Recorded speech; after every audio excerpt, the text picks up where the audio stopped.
Bonjour Jean-Luc Mélenchon. Bonjour. Le dégagisme, c'est vous qui avez imposé cette expression dans la campagne. C'est Emmanuel Macron qui l'a fait d'une certaine façon avec son mouvement En Marche. Il a donné un gros coup de balai au vieux parti. Oui, jusqu'à ce que ce soit son tour, en effet.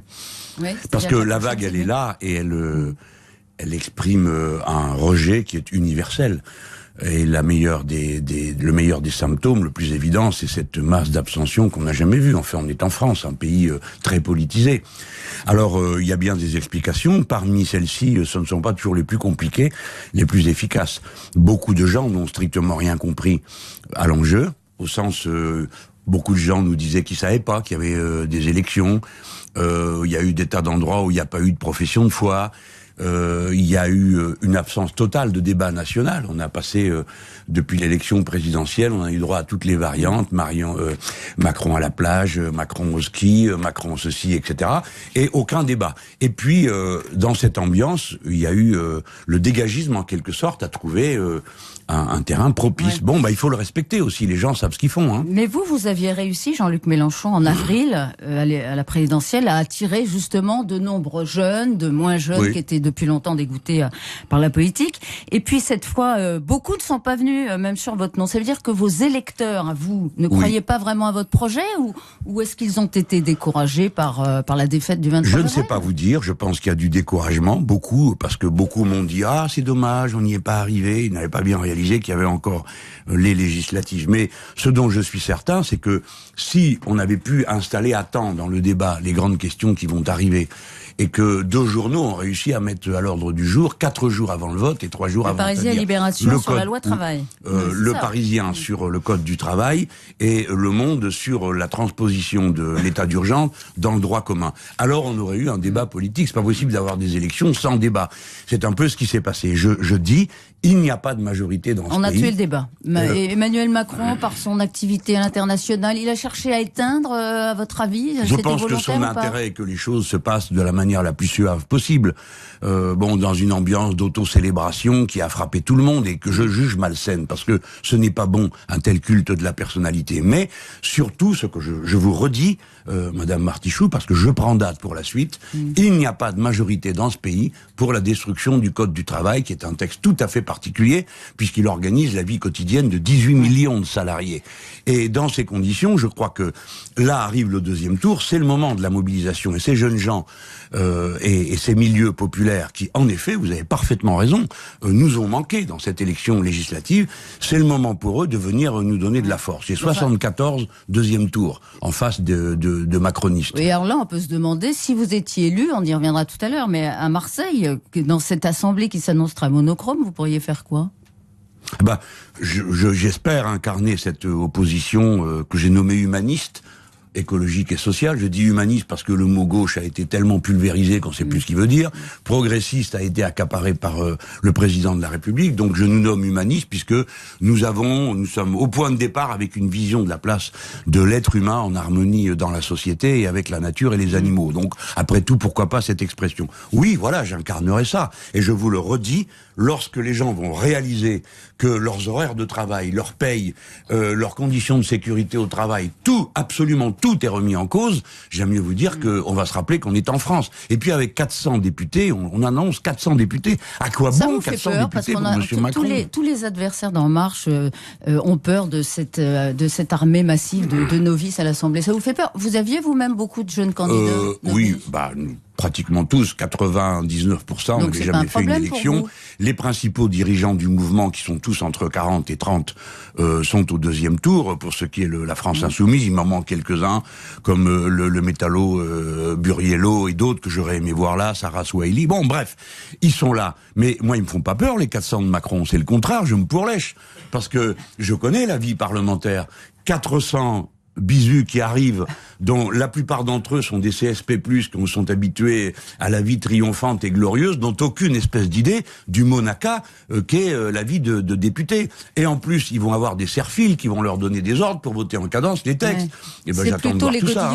C'est plutôt les députés godillots qui vous font peur que les... Mais je n'ai peur de rien, ils ne seront pas godillots. Je prends les paris avec vous. Ils ne seront pas godillots parce que ce n'est pas leur tradition intellectuelle. Ils vont exploser en débat interne alors. Je pense que chaque fois qu'il y aura un un débat, vous allez avoir des surprises, parce que nous-mêmes, nous les avons eu dans les débats sur France 3, où nous découvrions des candidats qui nous disaient « Ah bon, vous croyez que c'est ça qu'il y a dans le texte de M. Macron ?» On disait « Bon, on est bien obligé de vous le dire, si. » Alors leur montrer, « Ah, là, je suis pas tout à fait d'accord. » Donc nous verrons. Que la loi travail, ils vont pas la voter, alors?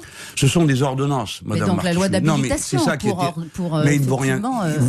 Ça va passer, parce que leur sensibilité n'est pas sociale. Les 3/4 d'entre eux, je les redis, ce sont des gens qui, dans la vie, d'habitude, donnent des ordres, ils ne reçoivent pas. Et par conséquent, ne comprennent rien à la sensibilité populaire, au code du travail. Et donc, j'attends que, au moins d'ici là, les gens réagissent à temps pour nous donner les moyens, nous, de nous y opposer. Mais ensuite, il faudra qu'il y ait la loi définitive. Et elle tombera le 21 septembre. Alors, d'ici au 21... Eh ben oui, une fois qu'ils auront voté l'habilitation, s'ils y arrivent, puisque de toute façon, plus personne ne peut gagner contre eux aujourd'hui, soyons clairs. Moi, j'ai démarré la campagne persuadé que la faille y était. La preuve, cette abstention massive, et je pensais qu'on pouvait capitaliser le fait qu'il n'y avait pas d'adhésion pour M. Macron. Ça n'a pas été possible. Donc, ils vont gagner, c'est absolument certain. La seule question qui se pose aujourd'hui, c'est est-ce qu'il va y avoir une opposition assez forte, ou bien est-ce que le pays va nous réduire à l'état de trace? À ce stade, tout le monde a noté, Céline Landreau l'a raconté hier matin sur RTL, que vous affichez une certaine satisfaction dimanche soir. Vous avez effectivement un certain nombre d'élus au second tour, et puis vous devancez le Parti Socialiste. Ça, c'est une satisfaction? Évidemment, ça veut dire que le remplacement est en cours. Le remplacement parce que le Parti Socialiste est une structure qui a été disqualifiée par les électeurs, pas par moi. Moi, je sais ce que j'en pense et je sais pourquoi je l'ai quitté en 2008. Mais il suffit pas qu'il soit disqualifié, il faut le remplacer. Il faut qu'il y ait une force alternative qui soit là, qui soit capable de cristalliser. Vous savez, je connais des pays où il n'y a plus du tout d'alternative. C'est le cas en Italie. Bon, où il y a une espèce de chose macroniste qui est au pouvoir, et puis il n'y a plus d'opposition de gauche. Vous qui savez, qui avez conscience de l'histoire, que la vieille maison de Léon Blum tombe, ça vous arrache pas une larme? Je me pose la question de savoir comment les idées peuvent vivre. Ce qui compte dans l'idéal socialiste, c'est sa continuité et comment il peut traverser le temps et se renouveler en cours de route. C'est cet homme-là que je veux être. C'est Blum que vous voulez être? Mon exemple, c'est plutôt Jaurès que Blum, parce que moi, je n'aurais pas accepté la non-intervention en Espagne. Mais bon, c'est pour dire, la vieille maison pour moi, c'est celle de Jaurès. Ça vous fait pas pleurer, en revanche?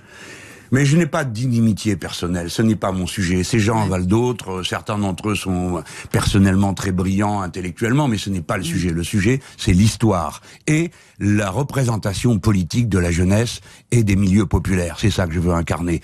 Et là, les gens, ils ont 8 jours pour me donner les moyens de le faire. Oui, alors, et les gens, faut vous bouger. Hein. À Marseille, effectivement, dans la 4e circonscription, vous avez éliminé... pas que là. Hein. Il faut élire Corbière, il faut élire Charlotte Girard. Il y en a 74 à élire. Vous êtes en ballottage, face à la candidate de République En Marche, qui s'appelle Corinne Versini. Vous avez éliminé Patrick Mennucci. Est-ce que vous appelez les électeurs socialistes de Mennucci à voter pour vous? Moi, attendez, soyons clairs, Madame Martichoux. Moi, je n'ai éliminé personne. Ce sont les électeurs qui ont pris une décision. Non, mais moi, je suis venu, on m'a peint et repeint et on a rappelé que j'étais un parachuté, un horrible, un affreux et le reste. Et les gens ont préféré celui-ci. Donc, me voilà.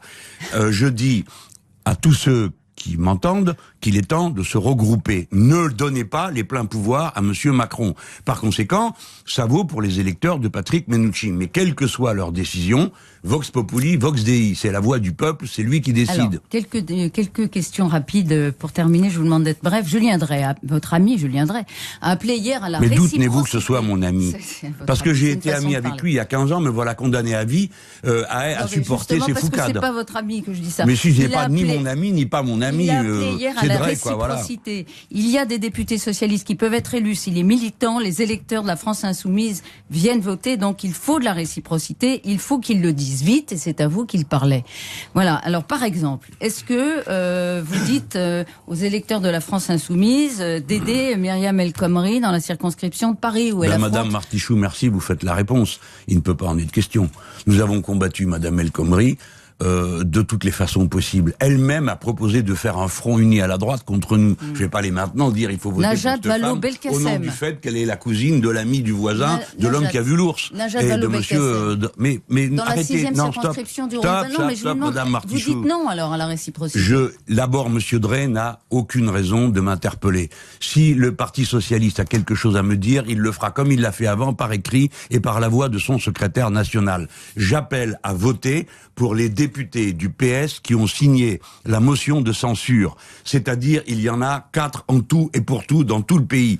C'est-à-dire Madame Barbara Romagnan, c'est-à-dire le député Joannico, il y en a 4. Voilà. Quant aux autres, qu'ils méritent leur voix et qu'ils s'en débrouillent. Un dernier mot, c'est le débat que pose Yves Calvi tout à l'heure dans 6 minutes pour trancher, la proportionnelle.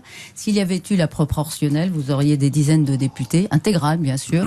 Est-ce que Emmanuel Macron, pensez-vous, va tenir, non pas cet engagement d'ailleurs, parce qu'il l'a pas dit fermement comme ça, formellement, mais il en a parlé pendant la campagne. Est-ce qu'il va le faire ? Ça m'étonnerait. Ceux qui gagnent ont rarement envie de faire la proportionnelle après. Mais c'est pas le sujet. Le sujet, c'est... Mais non. Le sujet, c'est cette invraisemblable 5e République où quelqu'un peut ramasser 400 sièges, décider par ordonnance de démolir tout l'ordre public social et de mettre dans la loi la restriction des libertés publiques sans que personne ne puisse broncher. C'est la 5e République qui est mourante. Il faut voir qu'elle vous saute à la figure pour que vous le compreniez. Ça va pas tarder. Vous allez gagner dimanche ? J'espère. Je me tiens humble devant la voix du peuple. J'espère qu'il nous donne les moyens quand même. J'ai 74 deuxième tour. Je n'en avais que 19 en 2012. Et les socialistes n'en ont que 65. Donc j'ai quand même une chance raisonnable de former un groupe. Avec moi, je l'espère. Sans moi, sinon. Merci Jean-Luc Mélenchon d'avoir été ce matin dans le studio d'RTL.